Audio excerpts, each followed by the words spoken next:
being a country boy, felt the pull to go and spend more time in nature. And he ended up traveling around and learning a set of skills that allows him to be able to live from nature. That involves a lot of hunting and foraging, knowing how to start a fire, keep shelter, and to navigate difficult situations and challenges that arise. And a friend of mine, Tim Morrison, I saw had done this journey, and it really inspired me. I was like, wow, that looks like a cool experience. And essentially what Adam offers as one of his offerings is for you to do a one-on-one immersive experience living off the land for 10 days in a really remote area of Queensland called Doomadgee. It's not the only place that the experience is centered in, but that was like a bit of a home base. And Doomadgee is essentially right up the top of Queensland, but over near the border of Northern Territory. And so it's as remote as it gets. And I did this experience in the end of 22 in summer when it was the dry season, but it was about to transition into the wet season. So it was very interesting timing to do the experience because the average temperature each day was 45 degrees Celsius, which is well over 100 degrees Fahrenheit. It was extreme. And just to give some background on what inspired the experience, I've got a big list of different stories that I want to cover and learnings that I want to share. Just some background first. The thing that made me want to go out there was to challenge myself to learn to live in alignment with nature. If all of a sudden society collapsed, if all the modern comforts were taken to the side, how would I actually feel living a life of simplicity? And I wanted to connect to my primitive masculine.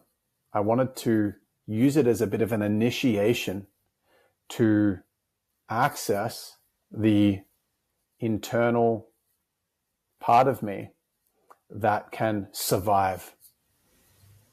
It was a metaphor for me challenging myself in multiple ways, because it wasn't just about go hard and warrior energy, but also can I be okay in simplicity?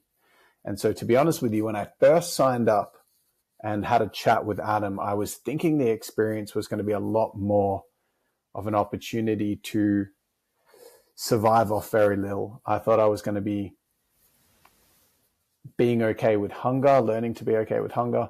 I thought I was going to be learning to encounter the fear of being in nature, and I was going to learn to forage and gather different foods, different bush tucker, as we call it in Australia. And after chatting to Adam the first time, he gave me some feedback that this is going to be a hunting experience if I want to do it. It's the end of dry season, meaning that without the water, there isn't really much to eat unless you're eating animal. You can't just eat the grass. There's no fruits growing. So there's no vegetation really that you can eat, just very, very minimal, like 5 calories here, a couple of calories there.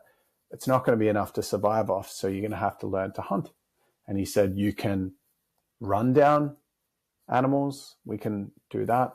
Or we can use a bow and arrow. And because I just had a bit of an Achilles injury, I wasn't able to run. So all of a sudden, thinking I was going into an experience mainly about just being in nature, I was told that it was going to be a hunting experience. And I instantly knew, okay, this is going to be an opportunity for me to really access the primitive part of me and see whether or not I can hold myself in integrity and be able to be a part of the entire process of eating meat. Can I actually kill an animal? Can I process an animal? And can I stomach that? Because I'm currently living off the that full process, but I'm not involved. I'm completely disassociated from most of it.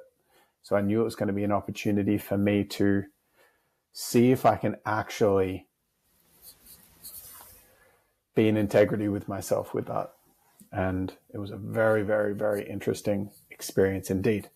So I essentially flew out to Queensland. I then had to take another small plane, and then I got picked up by Adam at Mount Isa, which is a mining town in remote Queensland. And then we drove for a solid 6 hours to get all the way across to Doomadgee. And then we went into the bush and started preparing the equipment and what we needed to be able to do the experience.